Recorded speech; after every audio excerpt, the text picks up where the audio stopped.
So guys अस्सलाम वालेकुम। सो आज सुबह से कोई भी लेक्चर नहीं था मेरा, सुबह से फ्री बैठा था अभी। सो गाइस आज के लेक्चर में हम लोग ने फुल टाइम पास किए, देख लो ये मेहमान हो गए कार्टून लोग। ये भी वीडियो आएंगी, पर आज मेरा कोई लेक्चर नहीं है इसलिए मैंने कोई भी पढ़ाया नहीं। शाम में मेरा एक लेक्चर होगा तो मैं पढ़ाऊँगा, तब देखिए सेक्शंस कंप्लीट हो गए हैं। अभी आफ्टर मगरिब हम लोग के स्टार्ट हो गए 12th स्टैंडर्ड के साइंस के लेक्चर्स, फिर देखते हैं आगे क्या होता है। और आज के रात मेरे जो ब्लॉग आने वाला है, मेरा जो ये सेशन है उसके लास्ट में एक मैं वीडियो डालूँगा जो आप लोग देखना, मैथ से रिलेटेड वीडियो है। और एक और बात बोलने की थी कि हम लोग के इंशाल्लाह नेक्स्ट वीक से या नेक्स्ट टू नेक्स्ट वीक से मेरी क्लासेस के अंदर 11 साइंस का एंड 12 साइंस का दोनों का हम लोग का न्यू बैच स्टार्ट होने वाला है, एक और for NEET and for JEE। So do enrol in that, क्योंकि उसके अंदर पूरा from the scratch, from the start to end सिखाया जाएगा। उसके अंदर जितने चैप्टर्स हो गए हैं वो भी रिपीट होंगे, ऐसा है। तो वो अल्हम्दुलिल्लाह वो ऐसा प्लान रहेगा कि वो न्यू बैच है, देखते आगे। अस्सलाम वालेकुम। अभी थोड़े टाइम के अंदर हम लोग का 12th स्टैंडर्ड का या इवनिंग का जो कल मैं सिखा रहा था इंटीग्रेशंस, वही आज फिर से स्टार्ट होने वाला है। आई होप आज सेकंड एक्सरसाइज कंप्लीट हो जाए, ठीक है। Stay tuned. किए थे क्वेश्चन नंबर 2 के 6 पे स्टॉप किए थे। अभी अपन स्टार्ट करेंगे क्वेश्चन नंबर 7। क्वेश्चन नंबर 7 के अंदर क्या दिया हुआ है, इंटीग्रेशन। ऊपर दिया हुआ है तुम्हारे को 10x upon sec x plus 10x। Denominator को ध्यान से देखना, उसके बेसिस पे सॉल्व होता है। इंटीग्रेशन मैंने कल ही बोल दिया था, हमेशा डिनोमिनेटर के बेसिस पे सॉल्व होता है, ठीक है। अब सबसे पहले यहाँ पर क्या है, sec x प्लस 10x। क्या करना पड़ेगा, कॉन्जुगेट करना पड़ेगा। कॉन्जुगेट का मतलब क्या होता है, कोई भी साइन जो लेती है उसका अपोजिट हो जाता है। तो यहाँ पर क्या होगा, integration 10x upon sec x plus 10x multiply by sec x minus 10x upon sec x minus 10x। समझ में आ गया। अब ये दोनों मल्टीप्लाई करेंगे तो a प्लस बी और a माइनस बी हो जाएगा।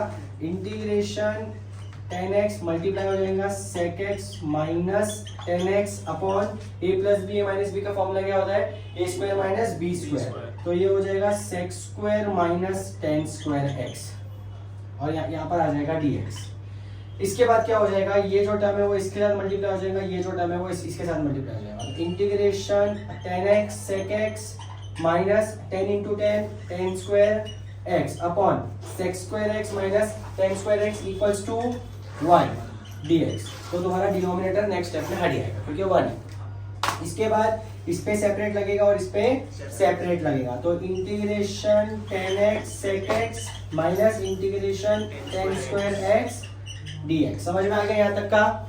इसमें कुछ डाउट है इसके अंदर, ठीक है। अब इसका डायरेक्टली इंटीग्रेशन निकलता है sec x, बट इसका कभी भी डायरेक्टली इंटीग्रेशन नहीं निकलता है। तो क्या करना पड़ेगा मुझे, इसका मैं निकाल दूंगा तो ये हो जाएगा sec x। जैसे लिख दूंगा sec x, इंटीग्रेशन की साइन हटा दूंगा, माइनस इंटीग्रेशन, इसका मेरे पास फॉर्मूला है sec square x minus 1 dx। अब दोनों पे सेपरेटली लगेगा तो ये हो जाएगा sec x minus integration sec square x minus minus plus 1 integration dx। अब sec स्क्वायर x का इंटीग्रेशन क्या होता है, nx प्लस 1 का इंटीग्रेशन क्या होता है, x प्लस c।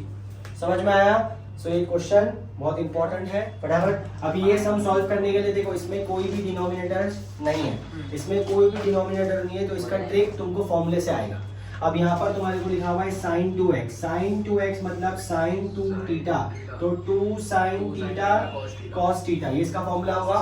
और 1 का भी यहाँ पर फॉर्मूला डालना पड़ेगा, sin square theta plus cos square theta. अब ये दोनों फॉर्मूला में ये दोनों की जगह पे सब्स्टिट्यूट कर दूंगा। इंटीग्रेशन स्क्वायर रूट ऑफ, इसकी जगह पे आ जाएगा sin square theta, sorry sin square x plus cos square x plus 2 sin x cos x, ये पूरा यहाँ तक आएगा dx, ठीक है। अब इसके बाद इंटीग्रेशन स्क्वायर रूट ऑफ, ये पूरा क्या बन जाएगा, a square plus 2ab plus b square. क्या फॉर्मूला है, a प्लस b का होल स्क्वायर, मतलब ये हो जाएगा sin x plus cos x the whole square dx। Square square root गया, तो तुम्हारे पास क्या बचेगा यहाँ पर, integration sin x plus cos x dx। अब दोनों पे सेपरेट करेंगे तो integration sin x dx plus integration cos x dx, ठीक है। sin x का इंटीग्रेशन क्या होता है, माइनस cos x प्लस इसका क्या होता है, sin x प्लस c। समझ में आया। अब ये नेक्स्ट क्वेश्चन है सम नंबर 9। सम नंबर 9 सॉल्व करने से पहले एक चीज को याद रखना, यहाँ पर तुम्हारे पास 1 माइनस cos 2x है। cos 2x का डायरेक्ट फॉर्मूला होता है, बट अगर cos 2x डायरेक्ट फॉर्मूला कब लगाते हैं, जब अपने पास cos 2x के पास कोई भी दूसरा टर्म अवेलेबल नहीं हो। यहाँ पर ना cos 2x के पास एक टर्म अवेलेबल है, उसका नाम है, उसका वो क्या है 1। अब 1 माइनस cos 2x का तुम लोगों को जो मैंने फॉर्मूला शीट दिया हो उसके अंदर फॉर्मूला एक अवेलेबल है, वो है 2 sin स्क्वायर x। क्या फॉर्मूला है? 2 sin स्क्वायर x, ये इसका फॉर्मूला अवेलेबल है। मैं क्या करूंगा, यहाँ इसके जगह पे मैं ये वाला फॉर्मूला पुट कर दूंगा, integration square root of 2 sin square x dx। ये और ये गया, तो इंटीग्रेशन रूट गया ना सर, ये sin स्क्वायर के ऊपर वाला रूट गया, ये √2 का √2 sin x dx, √2 कॉमन आ जाएगा, sin x dx। sin x का डिफरेंस इंटीग्रेशन क्या होता है? माइनस cos, तो root cos x plus c। अब इसके लिए तुम्हारे को दो टर्म दिया हुआ है, एक दिया हुआ है साइन में और एक दिया हुआ है कॉस में। जब भी ऐसा टर्म देता है जिसके पास साइन में एक एंगल होता है, कॉस में एक एंगल होता है, तो यहाँ पर साइन ए साइन बी का फॉर्मूला लगता है। अब साइन ए कॉस बी का फॉर्मूला डायरेक्टली नहीं होता है। साइन ए कॉस बी का फॉर्मूला जब 2 लगता है ना तब होता है, मतलब 2 sin a cos b जब ऐसा टर्म होता है ना तो इसका फॉर्मूला निकलता है। इसका फॉर्मूला क्या होता है? Sine a plus B plus sine a minus B, this is the formula.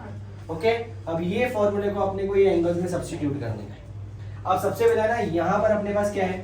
2। यहाँ पर अपने पास 2 अवेलेबल नहीं है, तो ये 2 अवेलेबल करने के लिए मैंने क्या कर दिया, हाफ और 2 को मल्टीप्लाई कर दिया, सो दैट ये कैंसिल करने के बाद अपने को प्रीवियस क्वेश्चन बन जाए।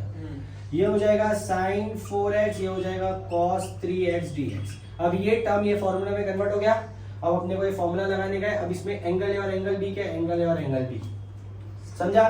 तो ये हो जाएगा half integration sin 4x plus 3x plus sin 4x minus 3x dx।